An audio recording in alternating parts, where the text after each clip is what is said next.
हरि गौर सीतानाथ प्रेमानंदे अखबार हरि हरि बोल निताई गौर सीतानाथ प्रेमानंदे अखबार हरि हरि बोल। भक्तबिंदेर चरण আমার কোটি কোটি दंडवत श्रीमद् भागवते एकादश स्कंध अवधूत संवाद आगे दिन শুনিয়েছি একটি কুমারী বালিকাকে অবধূত গুরুপদে বরণ করেছেন। তার কাছ থেকে কি শিক্ষা পেলেন? দেখলেন বালিকাটি ছিল অবিবাহিতা। তার বিবাহের সম্বন্ধ নিয়ে কোন দূর গ্রাম হতে দু চারজন অতিথি এসেছেন, কিন্তু অতিথি এসেছেন তাদের তো সেবা করতে হবে। ঘরে তো চাল নাই, ধান আছে। ধান থাকলে তার অতিথি সেবা হবে না। ধানটাকে চাল করতে হবে, সেটাকে আগুনে জলে ফোটাতে হবে, তবে তো সেটি অন্নে পরিণত হবে। কি করেন? বাড়িতে আর অন্য কেউ নাই। তখন কুমারী বালিকাটি কি করছেন? তখন ঢেঁকিতে ওই ধানটা কুটছে। অবধূত কিন্তু সব লক্ষ্য করছে। পাশের ঘরে বসে আছে অতিথিরা। বালিকার হাতে এ হাতে ডান হাতে 4টি, বাম হাতে 4টি চুড়ি ছিল। যখন ঢেঁকির দড়িটা ধরে টানছে উপর থেকে, তখন ঝনাত ঝনাত করে শব্দ হচ্ছে। অনেক কথা ঢেঁকি দেখেন নাই, কিন্তু ঢেঁকি আমরা ছোটবেলায় ঢেঁকি দেখেছি। ঢেঁকি উপরটা তার থেকে টানতে হয়, আর পায়ে করে ঢেঁকিটাকে পায়ে আঘাত দিতে হয়। ওই যখন উপর থেকে টানে না, ঝাঁট ঝাঁটটা এই হাতের চুড়ি শব্দ হবে। অবধূ লক্ষ্য করছেন যে মেয়েটা হঠাৎ যেন লজ্জা পেল। মনে হলো আমাকে দেখতে এসেছে, আমাদের এত অভাব যে ঘরে চাল নাই। মানুষটার অভাবটাকেও দারিদ্রকেও লুকুতে চায়, লোকে যেন জানতে না পারে আমি দরিদ্র। তাই কি করলেন? এ হাতের দুগাছা এ হাতের দুগাছা চুরি খুলে আবার ঢেঁকিতে ধান কুটতে লাগে। আবার দেখছে শব্দ হচ্ছে, দুগাছাগুলো আছে তো, আবার ঝাঁঝ ঝাঁঝ শব্দ হচ্ছে। তখন ভাবছি ওই চুরির শব্দ তো গেল না, তাহলে লোকে ভাববে বাড়িতে তো আর কেউ নাই। আমরা যাদের সঙ্গে বিবাহের যোগাযোগ করতে এসেছি সেই বালিকাটি নিশ্চয়ই ধান কুটছে। তখন এ হাত থেকে এক গাছা, এ হাত থেকে এক গাছা চুরি খুলে এক গাছে করে থাকলো। অবধূত সব দেখে হো হো করে হেসে উঠলো। হেসে বলছেন, ওহে কুমারী বালিকা, তুমি আজ থেকে আমার গুরু হলে। তুমি একটা শিক্ষা দিলে, ভজন সাধন করতে গেলে বহু লোকের একত্র ভজন সম্ভব নয়। বাসে বহু নাম কলহ, একসঙ্গে বহু লোকের ভজন হবে না। কেন হবে না? কলহ হবে, নানান রকম নানান ভাবের নানান মনের মানুষ লোক থাকবে, তাদের ভিন্ন ভিন্ন কথা, ভজন সাধন নষ্ট হয়ে যাবে। বাসি বহু নাম কলহ। ভবের বার্তা দয়রথ, যদি দুজন থাকে বলে দুজন থাকলে যদি সমান মনোভাবাপন্ন না হয়, দুজন যদি এক পথের পথিক না হয়, তাহলে কিন্তু ভজন হবে না। একজন ভক্তি মার্গের আর একজন জ্ঞান মার্গের ভজন। একজন বৃন্দাবনের পথে যাবে, একজন কামাখ্যার পথে যাবে, তাহলে ভজন ডাক হবে? কখনো হবে না, ভজন ডাক হবে না, দুই ভজন পৃথক হবে। তারপর ভবের বার্তা দয়রতি বলে সেখানেও বার্তাটা কথাবার্তা হবে। তাহলে এক এব চরে সাধু, উপযুক্ত সঙ্গ যদি না পাওয়া যায়, তাহলে ভক্ত একাকেই বিচরণ করবেন। এক এব চরে সাধু, কুমার্যা ইব কঙ্কন, কুমারীর হাতের কঙ্কনের মতন সাধু একাকী বিচরণ করবে। এখন আমরা ভক্তি অসম্পূর্ণ সিন্ধুতে দেখি যে ভজন পথে কিন্তু সাধু সঙ্গটা বড় প্রয়োজন। একাকী ভজন সাধন কিন্তু সাধু সঙ্গ না থাকলে হয় না, একাকী ভজন হয় না। আমরা কি প্রহ্লাদ ধ্রুবকে যখন ভগবান বর দিলেন না, বললেন ধ্রুব তুমি কি চাও বলো।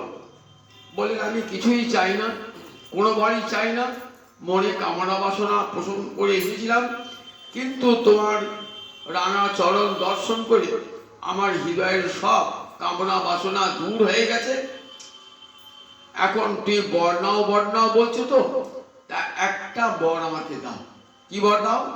ভক্তি মোহ পৌহতাং তৈমে প্রসঙ্গ মোহতাং অমলা শয়ানাং। ভক্তি মোহ প্রবহতাং, যাদের অন্তরে নিরন্তর ভক্তি প্রবাহিত হচ্ছে, যাদের অন্তরে ভক্তি মুহু প্রবহতাং, সব সময়ে ভক্তি প্রবাহিত হচ্ছে, ভক্তির রস প্রবাহিত হচ্ছে, শয়নে স্বপনে নিদ্রায় করে।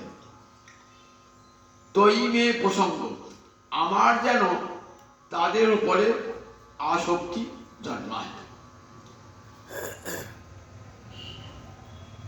মোহতাং ভুয়া মোহতাং অমলা শয়ানাং, আমার প্রসঙ্গ হোক কাদের সঙ্গে? কাদের? সেই মহৎ যারা, যাদের চিত্ত নির্মল। অমলা শয়ানাং নির্মল আশয়, অর্থাৎ হৃদয়ে যাদের নির্মল, যাদের হৃদয়ে ভক্তিরস প্রবাহিত, তাদের হৃদয় নির্মল, সব কামনা বাসনা ধুই মাসে পুছে গেছে। তখন গোবিন্দ বলছেন যে দেখো ধ্রুব, এটা কারা চায়? যারা সাধক তারা চায়, যারা ভগবত দর্শন করে নাই তারা চায়। এটা তো সাধারণ যে আমি ভক্ত সঙ্গে থাকবো, ভক্ত সঙ্গে বসে ভজন কথা কইতে কইতে আমার কোনোদিন না কোনোদিন সাধ্য বস্তু লাভ হয়ে যাবে। কিন্তু তুমি তো আমাকে পেয়ে গেছো, আর তোমার সাধনের প্রয়োজন নাই, তাহলে তুমি সাধনটা চাইছো কেন? সাধন আছে, সাধনটা চাইছো কেন? বলছেন প্রভু, এই সাধনটাই আমার সাধ্য। আমি যেন সব সময় তোমার নাম গানে মুগ্ধ হয়ে থাকতে পারি। তোমাকে পেলেও হয়তো কখনো তোমাকে পরিত্যাগ করতে হবে, কখনো তোমার দেখা পাবো না, কিন্তু তোমার নাম গানে যারা মত্ত সেই সাধু সঙ্গে তুমি সব সময় রয়েছ, তাই আমি যেন সেই সাধুদের সঙ্গ করতে পারি। তাহলে দুটো বিপরীত কথা হয়ে যায়। এখানে বলছে এক এব চরেত সাধু কুমার যা ইব কঙ্কন। বললেন যারা যোগী বা জ্ঞান মানছে সাধু যারা না, তারা চান একাকী বিচরণ করতে, কিন্তু যারা ভক্ত তারা একাকী, যদি সমান মতের সমান ভাবনার উপযোগী সাধুবান, তাহলে একসঙ্গেই তারা থাকবেন। কারণ মহাপ্রভুর দেওয়া যে হরিনাম একাকী হয় না, বহু ভি মিলিত্বা তদ গান সুখং হরিনাম সংকীর্তন। সংকীর্তন কাকে বলে? সংকীর্তনটা একা হয় না, সংকীর্তন বলতে বহু ভি মিলিত্বা, অনেক জন মিলে, কেউ খোল বাজাবে, কেউ খঞ্জনি বাজাবে, কেউ দোয়ারি করবে, তাই বহু ভি মিলিত্বা তদ গান সুখং। এটা তাই অনেকগুলি সঙ্গ হয়ে গেল।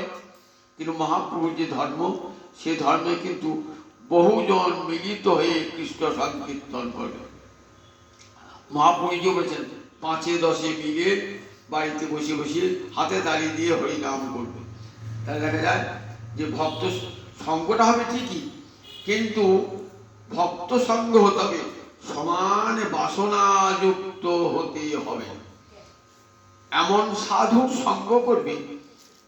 সাধু সঙ্গ বললে আমাদের কি ধারণা হয়? সাধু বলে আমরা কি বুঝি? কোনো গৃহী মানুষ তো আমরা সাধু বলি না। যে সংসার ত্যাগ করেছে, যে গেরুয়া পোশাক করেছে, যে আশ্রয় বাসা বেঁধেছে, কে তার পরিগ্রহ করে নাই, অনেক তাকে সাধু বলে। ভাগবত বলে অত সহজে কেউ সাধু হয় না। গেরুয়া বসন করলেই সাধু হয় না, সংসার না করলেই সাধু হয় না, আশ্রমে থাকলেই সাধু হয় না, ব্রহ্মচর্য অবলম্বন করলেই সাধু হয় না। সাধন ছাড়া কেউ সাধু হয় না কি জগতে? আমার কোনো সাধন নাই, অথচ গেরুয়া পোশাক পরে আমি গৃহীর ঘরে ঘরে ঘুরে বেড়াচ্ছি তাদের অনুগ্রহ পাওয়ার জন্য। আমার মুখে কৃষ্ণ নাম পর্যন্ত নাই, শুধু গেরুয়া পোশাকটা আছে আর একটা আশ্রম আছে। তাহলে কি তাকে সাধু বলা হবে? বলে তাকে কখনো সাধু বলা হবে না। শ্রীমদ্ ভাগবত তাকে সাধু বলেন নাই। সে সাধুর সঙ্গ অতি উপেক্ষিত বলে তাকে উপেক্ষা করবে। যে এমন দ্বার পরিগ্রহ করলে না, সংসার করলে না, কিন্তু এখনো গৃহীর ঘরে ঘরে ঘুরে বেড়াচ্ছ সামান্য অনুগ্রহ পাওয়ার জন্য। তাদের কাছে দুটো টাকা, চাল, ক্যাটি, কাপড় পাওয়ার জন্য ঘুরে ঘুরে বেড়াচ্ছ। এমন সুন্দর মানব জন্ম পেলে ভগবান তোমাকে ভজনের এত সুযোগ দিলেন। আমরা গৃহী মানুষ, গৃহে থেকে ভজন করতে পারি নাই, তুমি সেই ভজনের সুযোগটা পেয়েও হারালে। তুমি আমাদের চেয়েও অধম তুমি, তাই উপেক্ষিত। তেমন সাধুকে উপেক্ষা করবে, অনুকম্পার সঙ্গে উপেক্ষা করবে এমন সাধুকে। তাহলে সে সাধু সঙ্গ করতে বলে না। যদি সেরকম সাধু না পাওয়া যায় তাহলে একাকি থাকবে, একাকি এক বছরের সাধু। দেখলে আমার মনের মতো সাধু মিলছে না, মনে হতো আমি যাবো ভক্তিপথের সাধু নয়। কেউ জ্ঞান মার্গে, কেউ যোগ মার্গে, বিভিন্ন মার্গে, তাদের সঙ্গে তাদেরকে প্রণাম জানাবো, বন্দনা জানাবো, নমস্কার জানাবো, সম্মান করবো, কিন্তু তাদের সঙ্গ কখনো করবো না। আমি জ্ঞানী ভক্ত, খুব পরম পণ্ডিত, কিন্তু তিনি বৃন্দাবনে রাধা মাধবে ভজনা করেন না, নিতাই গৌরে ভজনা করেন না। আমি তো আমার গুরুদেব আমার মন তুলেছে রাধা গোবিন্দের ভজনা করতে, আমি সেই সাধু সঙ্গ করবো কি? আমি করবো, কারণ তার কাছে থাকলে আমার কি হবে? আমার হৃদয়ের হরিভক্তি শুকিয়ে যাবে, আমার হরিভক্তি নষ্ট হয়ে যাবে। তিনি যত বড় পণ্ডিত হন না কেন, যত শাস্ত্রজ্ঞ হন না কেন, আমি তার সঙ্গ থেকে দূরে থাকবো। তাকে সম্মান জানাবো, তাকে প্রণাম করবো, কিন্তু তার সঙ্গ কখনো করবো না। সেই জন্য একবার ভক্তিদাস সিংহতে এই সাধু সঙ্গের কত ব্যাখ্যা দিয়েছেন আমাদের রূপ গোস্বাই পাদ, পরবর্তী শ্রীজীব গোস্বাই পাদ। তার একটা দুর্গম সঙ্গমণি বলে টিকা দিয়েছেন। টিকা থেকে সুবিস্তার করেছে সাধু সঙ্গ বললেই কিন্তু যে কোনো সাধু সঙ্গ করা হবে না। এখানেও অবধূত আমাদেরকে সাবধান করেছেন যে সবার সঙ্গ হবে না। যদি মনোমত সঙ্গী না হয় তাহলে এক ইব চলে সাধু কুমার যা ইব কঙ্কর। মনের মতো সাধু পেলাম না, আমার হৃদয়ের যে ভাব, আমার হৃদয়ের যে বাসনা, সে বাসনা অন্যজন দেখতে পাই নাই তার মধ্যে, আমি তাদের সঙ্গ করবো না। এখন দেখুন এই যে এই সাধু সঙ্গ সর্বশাস্ত্রে কয় যার এক লব মাত্র সর্বসিদ্ধি হয়। এত সাধু সঙ্গের প্রশংসা শ্রীমদ্ ভাগবতী, চৈতন্য চৈতামৃতি, সাধু সঙ্গে সাধুর সঙ্গ, সাধুর প্রসঙ্গ এত। আমরা দেখি শ্রীমদ্ ভাগবতী তৃতীয় স্কন্ধে কপিল বলছেন মাকে, মা তোমাকে কিচ্ছু করতে হবে না, তোমার জপ তপ কিছুই করতে হবে না, তুমি চলে যাও সাধুদের সভায়, দেখবে সাধুরা আমার কথায় মুখর হয়েছে, তুমি কানটা পেতে দিয়ে তাদের কথা কান পেতে বসে বসে শুনবে। তাহলে সেই সাধু সঙ্গের এত মহিমা। বলেন যে সাধু সকল সময় হরিকথায় মত্ত হয়ে রয়েছে, যাহারে দেখে মুখে আইসে কৃষ্ণ নাম, যাকে দেখলেই কৃষ্ণ বলতে ইচ্ছা হবে, বলেন সেইরকম সাধু সঙ্গ করবে। রূপ গোস্বাই তার উপদেশামৃতে বললেন ভজন্ত ঈশম, ভগবানকে ভজন করছে যে তাকে প্রণাম, দীক্ষা দিচ্ছে তাকে প্রণাম করবে, ভজন করছে যে তার পরিচর্যা করবে, আর সঙ্গ করবে কার? ভজন বিক্রম অন্য নিন্দাদি শূন্য হৃদয় ঈপ্সিত সঙ্গ লব্ধা। রূপ গোস্বাই গ্রন্থ, তার নাম উপদেশামৃত। সেখানে বলছেন কোন সাধুর সঙ্গ করবে। কৃষ্ণেতি যস্য গিরি বলেন, যার বচনে দেখবেন কৃষ্ণ বচন রয়েছে, তাকে কি করবে? তাকে মনে মনে প্রণাম জানাবে। দীক্ষা শিখের শুনলেন তার দীক্ষা হয়েছে, তখন তাকে দণ্ডবত প্রণাম জানাবে। প্রণতি। আর ভজন্ত বিষম যদি দেখলেন সুতায় না দীক্ষার পর ভজন সাধন করছে, তখন তার কি করবেন? তার পরিচর্যা করবেন। তারপর দেখবেন ভজনে বিজ্ঞ এবং আমার চোখ তার জ্ঞানে তিনি অনেক উঁচুতে, আমার চেয়ে ভজনও তিনি অনেক উঁচুতে, তখন তার সেবা করবেন, তার সঙ্গ করবেন। আজকে এইরকম একটা সাধুর কথা আমাদের শোনা, সাধুর কথা।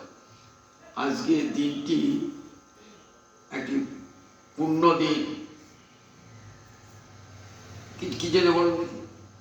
ঈশ্বরপুরী মহাপ্রভু গুরুদেব ঈশ্বরপুরী তার তিরোভাব তিথি,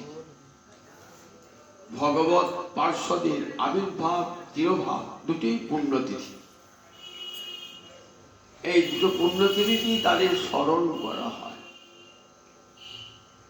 ঈশ্বরপুরী মাধবেন্দ্রপুরী শিষ্য, যে মাধবেন্দ্রপুরীকে ভক্তি কল্পতরুর প্রথম অঙ্কুর বলা হয়েছে। প্রথম অঙ্কুর চৈতন্য চৈতামৃত পড়িয়ে দেখবেন, ভক্তি কল্পতরুর প্রথম অঙ্কুর হলেন মাধবেন্দ্র। তার 9টা মূল বলেছেন, নবমূল। ভক্তি কল্পতরুর প্রথম অঙ্কুর হলেন মাধবেন্দ্রপুরী। যে মাধবেন্দ্রপুরী যাই চাঁদকে পাঠালেন, যাও কোথায় ভগবান শ্রীকৃষ্ণ আবির্ভূত হয়েছেন, নবদ্বীপ নগরে যাও, সেখানে ভগবান আবির্ভূত হয়েছে। নিতাই সেখান থেকে কোথায় আমার কানাই ভাই, ভাই কানাই বলে চুপটি চুপটি পাগল হয়ে আসে। এই মাধবেন্দ্রপুরী কৃষ্ণ প্রেম রসে ভরপুর মাধবেন্দ্রপুরী, অদ্বৈত আচার্যের গুরু মাধবেন্দ্রপুরী, ঈশ্বরপুরীর গুরু মাধবেন্দ্র।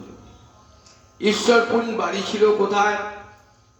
24 পরগনা জেলার হালিশহর বা কুমারহট্ট, আগে নাম ছিল কুমারহট্ট, হালিশহর। এখানে থাকতেন। পিতার নাম ছিল শ্যামানন্দ আচার্য। ঈশ্বরপুরীর যে কি নাম ছিল তা জানা যায় না। সন্ন্যাসের পর মাধবেন্দ্রপুরীর কাছে সন্ন্যাস গ্রহণ করে নাম হয়েছিল ঈশ্বরপুরী। আমরা দেখি ঈশ্বরপুরী যখন নবদ্বীপে এসে, আর্য ব্রাহ্মণ ছিলেন, উচ্চশ্রেণীর ব্রাহ্মণ এবং বেদ বৈদিক শাস্ত্রের সুবর্ণী। তার একটা গ্রন্থ আছে কৃষ্ণ লীলামৃতম। কৃষ্ণ লীলামৃতম নবদ্বীপে এসে গোপীনাথ আচার্য গৃহে বসে এই গ্রন্থখানা লিখেছিলেন, কৃষ্ণ লীলামৃতম। মহাপ্রভু দিয়েছিলেন পড়তে, মহাপ্রভু কৃষ্ণ লীলামৃতম। তার 2-1টা শ্লোক আমরা দেখতে পাই রূপ গোস্বামীর পদ্মাবলীতে। রূপ গোস্বামীর একটা বড় অভ্যাস ছিল, কোনো খুব ভালো শ্লোক পেলে না লিখে রাখতেন। কোনো ভালো শ্লোক, কোনো পুরাণে, রামায়ণ মহাভারতে বা অন্য কোনো প্রাচীন কোনো শ্লোক পেলে পারি, সেগুলো সব লিখে রাখতেন। সে লিখে থেকে বিশাল একটা গ্রন্থ হয়ে গেল, তার নাম পদ্মাবলী। যেমন মহাপ্রভু 8টা শ্লোক শিক্ষাষ্টক, এটা পদ্মাবলীতে আমরা পাই। কৃষ্ণ লীলামৃতমে 2-1টা শ্লোক এই পদ্মাবলীতে পাওয়া যায়। এলেন নবদ্বীপে। নবদ্বীপে এসে কোথায় গেলেন? অদ্বৈত আচার্যের সঙ্গে দেখা গেলেন।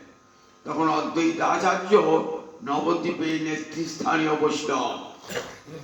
নবদ্বীপ থেকে একটু দূরে নবদ্বীপে একটা বাড়ি ছিল, আবার শান্তিপুরেও ছিল। শান্তিপুরে আমাদের অদ্বৈত আচার্যের সঙ্গে সাক্ষাৎ করতে গেলেন। অদ্বৈত আচার্য তখন কৃষ্ণ সেবায় ব্যস্ত।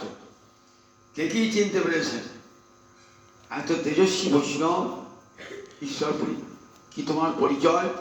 বলে, আমি একজন শুদ্ধাধম, আমি শুদ্ধের চেয়ে অধম। উচ্চকোটির ব্রাহ্মণ, কিন্তু নিজেকে পরিচয় দিচ্ছেন আমি শুদ্ধের চেয়েও অধম। কোনো বৈষ্ণব বলে না দেখো আমি উঁচু ব্রাহ্মণ, এ কোনো বৈষ্ণব কোনোদিন জগতে বলেন না। আমি শুদ্ধ হচ্ছে উচ্চকোটির ব্রাহ্মণ, বলছে আমি শুদ্ধার। অদ্বৈত প্রভু তাকিয়ে আছেন, প্রথমেই দৃষ্টি আকর্ষণ করেছেন, মুকুন্দ চিনতেন। মুকুন্দ চট্টগ্রামে মুকুন্দ, তিনি মহাপ্রভুকে সুকণ্ঠে গান শোনাতেন। মুকুন্দ মধুকণ্ঠে ভাগবতের শ্লোক আবৃত্তি করতে পারতেন, মধুকণ্ঠে ভাগবতের শ্লোক আবৃত্তি করেছেন, সঙ্গে সঙ্গে প্রেমে মূর্ছিত হয়ে গেছে। তখন অদ্বৈতাচার্য জড়িয়ে আলিঙ্গন করছে, তখন পরিচয় দিলেন ঈশ্বর। খুব আনন্দ হলো। ঈশ্বর বলেন কি, মনের মানুষকে পেলে আনন্দ হয় না? এই সারা নবদ্বীপে কোথাও হরিনাম নাই, হরিকথা নাই, হরিভক্ত নাই। সেখানে মরুভূমিতে যদি একটা মরুদ্যান কেউ দেখতে পায়, তার আনন্দ হবে। ঈশ্বর পুরুর আনন্দ হয়েছে, অদ্বৈত আচার্যের আনন্দ হয়েছে, মুকুন্দের আনন্দ হয়েছে। তখন গোড়াগুন্তি ভক্ত, দুটি চারটি ভক্ত, যদি বা কারোর মনে ভক্তি আছে, বাইরে আসতে সাহস করে না, ওই ঘরে বসে গুনগুন করে পারেন। কারণ কাজী সাহেবের পাহাড়দার ঘুরছে, কোথায় কোর বাড়িতে হরিনাম হচ্ছে, কে হরিনাম করছে, কে খোল বাজাচ্ছে, সব ভয়ে ভয়ে ভয়ে ভয়ে হচ্ছে। বুঝুন, আজ থেকে 500 বছর আগে নবদ্বীপে তথা সমগ্র বাংলাদেশে কেমন পরিবেশটা ছিল, যেখানে ভয়ে হরিনাম করতে হতো। লুকিয়ে ঘরে ঘরে অর্গলবদ্ধ করে আগুন দিয়ে দরজা বন্ধ করে হরিনাম করতে হতো। কাজে যদি সমান মনস্ক কোনো লোককে পাওয়া যায়, আনন্দ হবে না? খুব আনন্দ হয়েছে। পথিমধ্যে নবদ্বীপে মহাপুরুষ সঙ্গে সাক্ষাৎ। কি নাম তোমার? আমার নাম নিমাই। ও নিমাই নয়, নিমাই পণ্ডিত তুমি নয়। মহাপুরুষের দণ্ডবত প্রণাম জানালেন। প্রণাম জানিয়ে আমার গৃহাজ নিমন্ত্রণ। নবদ্বীপে কোনো সন্ন্যাসী এলেই মহাপ্রভু নিমন্ত্রণ জানাত। এই আর সচিমায়ের অন্তরে আঘাত লাগত, এই বুঝি আমার নিমাই পালায়, এই বুঝি আমার নিমাই পালায়। আমার বিশ্বরূপ পালিয়ে গেছে, এমন ছেলে আমার 16 বছরের নিমাই বিশ্ব ছেড়ে গেল, আমার নিমাইকে পালাবে নাকি? সন্ন্যাসী দেখলে মায়ের মনটা আটকে উঠত। এত সন্ন্যাসী কি ভালোবাসা কেন? স্বামী চলে গিয়েছে, এমন যোগ্য ছেলে বিশ্বরূপ চলে গেল, আবার নিমাই, তার এত সন্ন্যাসী প্রীতি মায়ের ভালো লাগে না। কিন্তু কি করবো, অতিথি সেবা করবেন তো। মা পরম আদরে পরম যত্নে সেবা করলেন। চেনা হয়ে গেল, পরিচয় হয়ে গেল, গুরু শিষ্যের চিরকালের পরিচয়।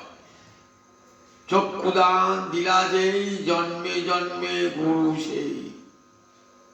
গুরু হয়ে আসেন তো, শিষ্যকে দেখে গেলেন, শিষ্য চিনতে পারলেন, গুরুদেবকে চিনতে পারলেন। এরপরই মহাপ্রভুর বিদ্যা, এরপরই মহাপ্রভুর বিদ্যা আর বিদ্যার ঔদ্ধত্য ধীরে ধীরে কমে আসছে। ক্রমশ কৃষ্ণ নামের দিকে আকর্ষণ হচ্ছে। লক্ষ্মী পূজার বিয়োগ হয়েছে, পূর্ববঙ্গ থেকে ঘুরে এসেছেন, লক্ষ্মী পূজার বিয়োগ হয়েছে। তারপরে বিশ্ববিদ্যার সঙ্গে নূতন করে ঘর বেঁধেছেন বটে, কিন্তু মন আর সংসারে নাই। এইবার মহাপ্রকাশটা ঘটবে, একটু বাকি আছে। গুরু কৃপা না হওয়া পর্যন্ত সেই মহাপ্রকাশটা ঘটবে না। এইবার সেই গুরু কৃপাটি হবে। বললেন, মা আমি গয়া যাব, গয়া যাব পিণ্ডদান করতে, পিতার পিতৃপিণ্ড দান করতে। মা কি অনুমতি না দিয়ে থাকতে পারেন? পিতৃপিণ্ড দান করবার জন্য মহাপ্রভু চললেন গয়া। গয়া থেকেও মহাপ্রভু দেখুন, মন্দারে মধুসূদন, মন্দার পর্বতে মধুসূদন আছে, সেখানে মধুসূদনকে দর্শন করলেন। মধুসূদনকে দর্শন করি মহাপ্রভু হঠাৎ জ্বর এসে গেছে। ভগবানের দেহে জ্বর হয়, আমাদের দেহে জ্বর হবে কেন? আমাদের পিত্ত, বায়ু, কফ 3 দিয়ে দেহটা তৈরি। কাজে পিত্ত যদি বাড়ে, বায়ু যদি বাড়ে, কফ যদি বাড়ে, রোগ হবে। ভগবানের দেহ নররূপে এলো, কিন্তু নররূপে এসে থেকে নরনর, তো মহাপ্রভুর জ্বর আসে না? জ্বরে নররূপে গিলা তখন সবই তো মানুষের মতন করতে হবে। জ্বর এসে গেছে, অনেক বদ্যিত দিয়ে আনা হলো, ওষুধ দেওয়া হলো, জ্বর তো ছাড়ে না। তখন মহাপ্রভু বিধান দিচ্ছেন তার সঙ্গীগণকে, এক কাজ করো, এখানে যারা মধুসূদনের সেবা করে না, তাদের চরণ ধৌত জল নিয়ে এসো, তবে আমার রোগ সারবে। চরণ ধৌত জল নিয়ে এলেন যারা মধুসূদনের সেবক, তাদের চরণ ধৌত জল নিয়ে মহাপ্রভু জ্বর ছেড়ে গেল। শিক্ষা দিলেন কেন? ওই মধুসূদনের যারা সেবক ছিল না, তাদের আচার আচরণ তার সঙ্গীতের ভালো লাগে নাই, মনে মনে অবজ্ঞা পোষণ করেছিল। তারপরে ঈশ্বর সেবকদের প্রতি অবজ্ঞা করতে নাই, এটাই মহাপ্রভুর শিক্ষা। এরপরে চলে গেলেন মহাপ্রভু গয়া, গিয়ে গয়াসুরের মাথায় গোবিন্দ চরণ করেছে। গয়াসুরের সঙ্গে ভগবানের যুদ্ধ হচ্ছে, দেবতাদের সঙ্গে অসুরের যুদ্ধ।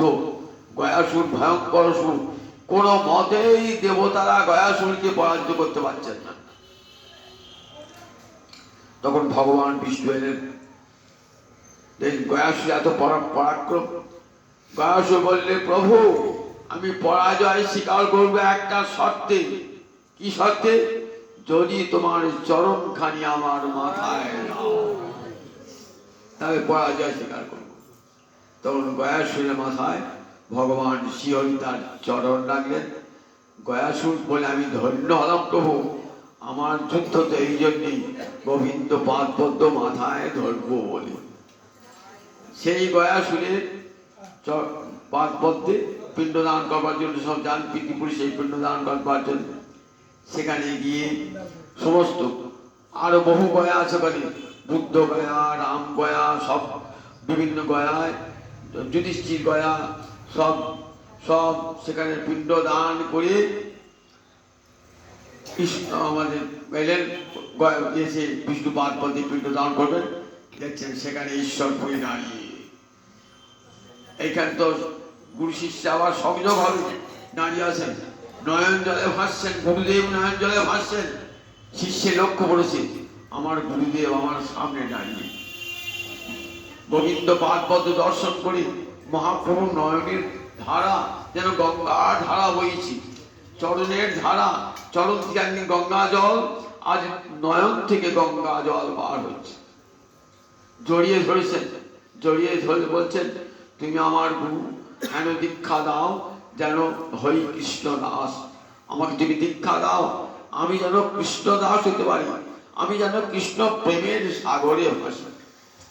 এই বলে চরণ দুটো জড়িয়ে ধরেছেন ঈশ্বরপুরীর। ঈশ্বরপুরীর চরণ দুটি মহাপ্রভু জড়িয়ে ধরেছেন, বললেন, দীক্ষা তো দূর কথা, তুমি যদি তোমার যদি আমি প্রাণ পর্যন্ত দান করতে পারি।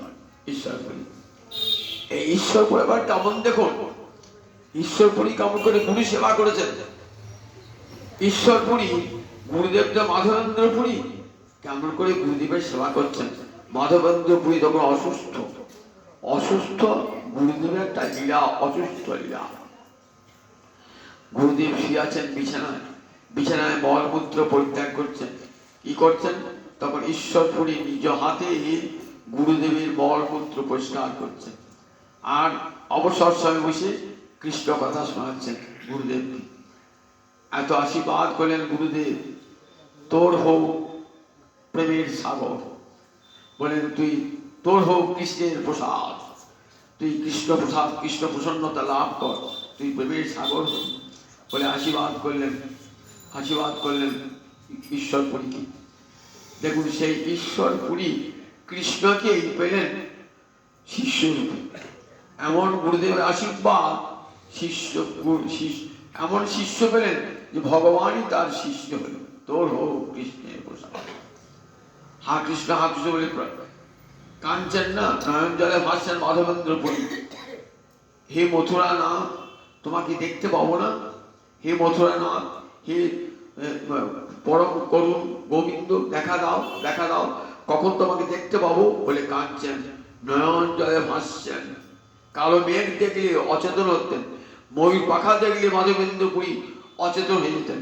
তাই কৃষ্ণ নাম করতে করতে প্রাণ করতে করতে সেই সময় ওই সেবা করছেন ঈশ্বরপুরী, গুরুদেবের সেবা করছেন। তখন প্রাণ ভরি গুরুদেব আশীর্বাদ করে গেলেন, তোর হোক কৃষ্ণের প্রসাদ, তুই কৃষ্ণের কৃপা প্রাপ্ত হোক। সেই গুরুদেবের কৃপা প্রাপ্ত হয়েছেন তো ঈশ্বরপুরী। তাই ঈশ্বরপুরী পেলেন গৌরহরিকে, তা নিয়ে গৌরহরিকে তার নিজের শিষ্য। ঈশ্বরপুরীকে বললেন চলো দীক্ষা তো দীক্ষা দীক্ষা কেন, আমি তোমাকে প্রাণ পর্যন্ত দান করতে পারি। ঈশ্বরপুরী দীক্ষা দান করলেন, বললেন হেন দীক্ষা দাও যেন হই কৃষ্ণ দাস। কর্ণে দীক্ষা মন্ত্র দান করলেন, জগৎকে দেখালেন, দেখো জগৎকে দেখালেন যে দেখো দীক্ষা গ্রহণ না করলে কখনো ভজন সাধন করা যায় না। দীক্ষা গুরুর কাছে কানটি না পাতলে কখনো ভজন হয় না। যদি বলে মন্ত্র তো বইয়ে লেখা আছে, গুরু করতে হবে কেন?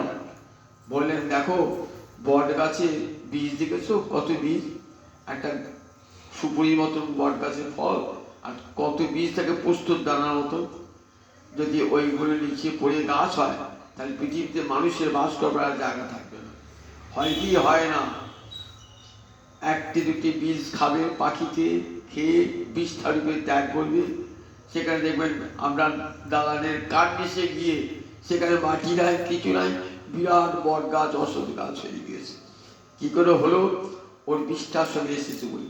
বলে ঠিক তেমনি গুরুমুখ নিগড়িত, গুরুর মুখ দিয়ে যখন কৃষ্ণ নাম কৃষ্ণ মন্ত্র বার হবে, শিষ্যের কানে ঢুকবে, তখন সেটা হবে ফলদায়ক। মহাপুরুষ স্বয়ং নিজে দীক্ষা গ্রহণ করেছেন, কৃষ্ণচন্দ্র দীক্ষা গ্রহণ করেছেন জগৎকে দেখাবার জন্য যে দীক্ষা ছাড়া গোবিন্দ সেবার অধিকার জন্মায় না, আর দীক্ষা ছাড়া ভজনও হয় না। দীক্ষা মানব জীবনে একটা বড় সংস্কার। সব সংস্কার হলো, দীক্ষা যদি না হয়, অদীক্ষিত অবস্থায় যদি কেউ প্রাণ পরিত্যাগ করে, সেই কৃপার পাত্র, বেদ বলেছে সেই কৃপার পাত্র। এই দুর্লভ মানব জন্ম লাভ করে গুরু কৃপা লাভ করলো না, সুতরাং তার তো ভজনই হলো না, মানব জীবনটাই তার বৃথা গেল। সুতরাং সেই কৃপার পাত্র। তাই মহাপ্রভু দীক্ষা গ্রহণ করে জগৎকে শিক্ষা দিলেন, দেখো ভগবানের তো গুরুকরণের প্রয়োজন নাই, ভগবান তো জগৎ গুরু, বন্দে কৃষ্ণকে জগৎ গুরু।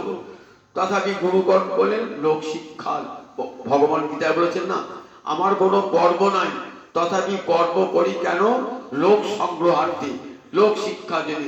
আমি যদি না করি তাহলে কেউ করবে না, আমি করলে আমার দেখা দেখি সবাই করবে, আমাকে অনুসরণ করবে। মম বর্তানুবর্তন্তে মনুষ্যা পার্থ সর্বস্ব। আমার বর্ত কি, আমার পথকেই লোকে অনুসরণ করে। দীক্ষা হয়ে গেল, দীক্ষা দীক্ষা এই গয়াতে দীক্ষা গ্রহণই করে মহাপ্রভু এবার মহাপ্রকাশ নবদ্বীপে মহাপ্রকাশ করেছে। নবদ্বীপে এরপরে মহাপ্রভু সন্ন্যাসীরা গয়া গমনের আগে পর্যন্ত এক মহাপ্রভু, গয়া গমনের পর এক মহাপ্রভু।